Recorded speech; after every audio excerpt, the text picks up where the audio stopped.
ગઈકાલે સમગ્ર દિવસ સોશિયલ મીડિયાથી લઈ અને અનેક માધ્યમોની અંદર જેવી રીતે આપણે જાણીએ છીએ કે મને ભાજપની સરકાર દ્વારા હેડ કોન્સ્ટેબલના પદ ઉપર પ્રમોશન આપવા માટેની કાર્યવાહી થઈ. મને આમ તો ખુશી થઈ કે સારું ભાઈ, આ હું જનતા માટે જે અવાજ ઉઠાવું છું કે બદલ મને જો આટલી મારી સારી કામગીરીની નોંધ લેવાય તો સારી બાબત છે.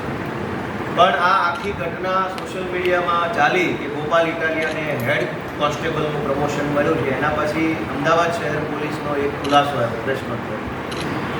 અમદાવાદ પોલીસમાં મારું ભણતર થયું છે, અમદાવાદ પોલીસના માધ્યમથી જો જીવનમાં આગળ આવ્યો છું, એટલે ગુજરાત પોલીસ પ્રત્યે અને અમદાવાદ પોલીસ પ્રત્યે મને અપાર મને લાગણી છે.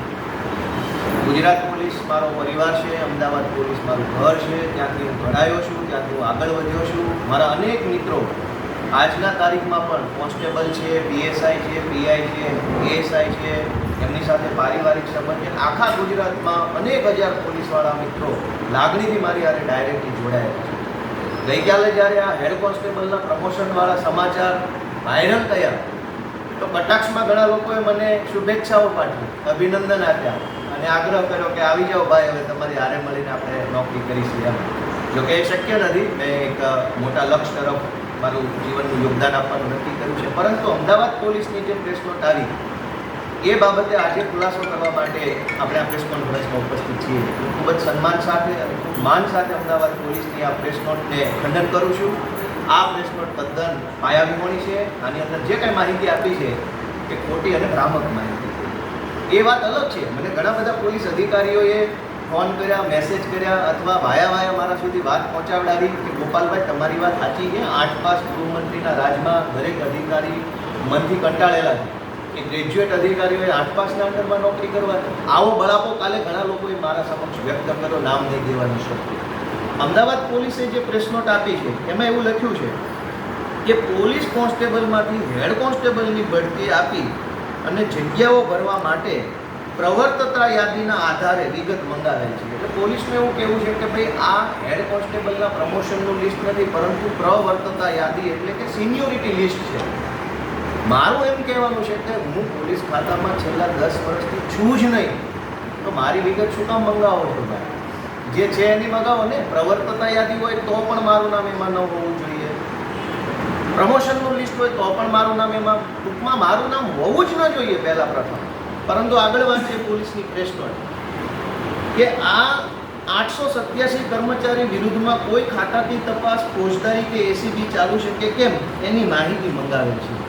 હવે હું જ્યારે નોકરીમાં જ નથી તો મારા વિરુદ્ધ શું ખાતાકી તપાસ હોય અને શું ફોજદારી, શું એસીબી? મારા વિરુદ્ધ 25 FIR છે, લો મંગાવો માહિતી. એસીબી તો છે નહીં.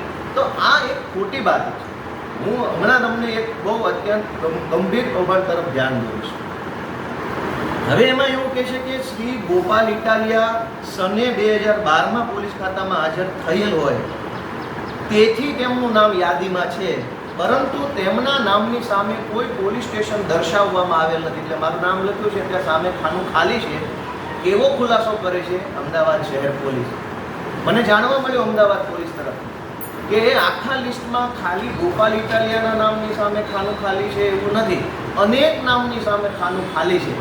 તો જેના નામની સામે ખાનું ખાલી છે એ ખાલી ખાનાનો અર્થ એવો થાય છે કે જે કોન્સ્ટેબલોએ સીસીસીનું સર્ટિફિકેટ જમા નથી કરાવ્યું એમના નામનું ખાનું ખાલી છે. કેમ કે કેટલાય એવા કોન્સ્ટેબલને હું ઓળખું છું જે ચાલુ નોકરીમાં છે છતાંય ખાનું ખાલી છે. તો એ ખાના ખાલીનો અર્થ એ નથી કે હું 12માં હાજર થયો છું પરંતુ મને પ્રમોશન નથી આપવાનું એટલે મારું નામ એની સામે ખાલી. ખાના ખાલીનો અર્થ એ છે કે જે કોન્સ્ટેબલોએ સીસીસીનું સર્ટિફિકેટ જમા નથી કરાવ્યું એ કોન્સ્ટેબલોનું ખાનું ખાલી રાખેલ છે, જેથી કરીને એને બઢતી આપતા પહેલાં સીસીસી જમા કરાવી દેવા. ત્યાર પછી બહુ મહત્ત્વની વાત છે, છેલ્લા ફકરામાં માનનીય પોલીસ અધિકારીશ્રીએ લખ્યું છે કે સ્પષ્ટ રીતે જણાવવાનું કે ગોપાલ ઇટાલિયાને હેડ કોન્સ્ટેબલ તરીકે બઢતી આપવામાં આવેલ નથી. સોશિયલ મીડિયામાં ચાલતા આ મેસેજ ખોટા અને તથ્યવિહીન છે. આ ગોપાલ ઇટાલિયાએ પોસ્ટમાં જે પત્ર મૂકેલ છે તે વ્યવસ્થિત વાંચેલ નથી.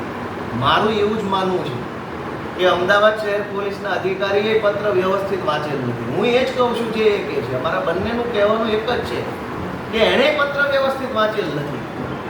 મને ગોપાલ ઇટાલિયાને હેડ કોન્સ્ટેબલ તરીકે બઢતી આપવામાં આવેલ નથી.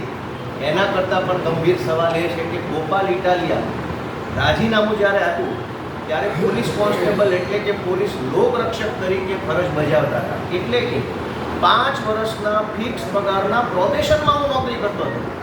જો હું 5 વર્ષની નોકરી પૂરી કરું તો 5 વર્ષના અંતે મને રેગ્યુલર પે સ્કેલ એટલે કે કાયમી નોકરી એટલે કે કોન્સ્ટેબલ તરીકેની મને ડ્યુટી સોંપવામાં આવે.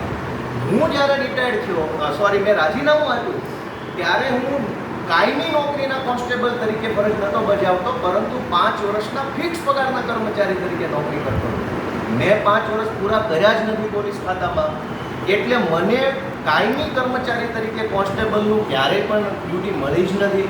જો હું કોન્સ્ટેબલ જ જીવનમાં કાયમી નથી બન્યો તો પછી કોન્સ્ટેબલમાંથી હેડ કોન્સ્ટેબલ શું કામ બનાવે? તો સૌથી ગંભીર ભૂલ એ છે કે હું ક્યારેય 5 વર્ષના ફિક્સ પગાર પૂરો કરીને કાયમી પગારના કોન્સ્ટેબલ તરીકે નિમણૂક પામ્યો નથી. તો આ કાયમી પગારના કોન્સ્ટેબલની લિસ્ટમાં મારું નામ શું કામ આવ્યું? હું હેડ કોન્સ્ટેબલ બન્યો ના બન્યો છોડી દો, પણ મને કાયમી પગારનો કોન્સ્ટેબલે બનાવી દીધો. મેં 2015માં રાજીનામું આપ્યું છે.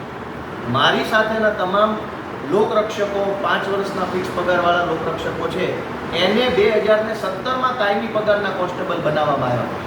તો 2017માં હું નોકરીમાં જ નહોતો, છતાંય મારું નામ કાયમી પગારના કોન્સ્ટેબલોના લિસ્ટમાં કેવી રીતે આવ્યું? હવે સૌથી મહત્ત્વની અને ગંભીર બાબત પ્રત્યે ધ્યાન દો કે ગોપાલ ઇટાલિયાનું નામ આવી ગયું, રાજકારણ થઈ ગયું, 8 પાસ ગૃહમંત્રી, એ બધા સવાલો છોડી દઈએ, કંઈ વાંધો નહીં. આ આખા લિસ્ટને મેં ગઈકાલે ધ્યાનથી વાંચ્યું અને મારા કેટલાક પોલીસવાળા મિત્રો અધિકારીઓના સામેથી ફોન આવ્યા, મેં ફોન કર્યા તો મને એવું જાણવા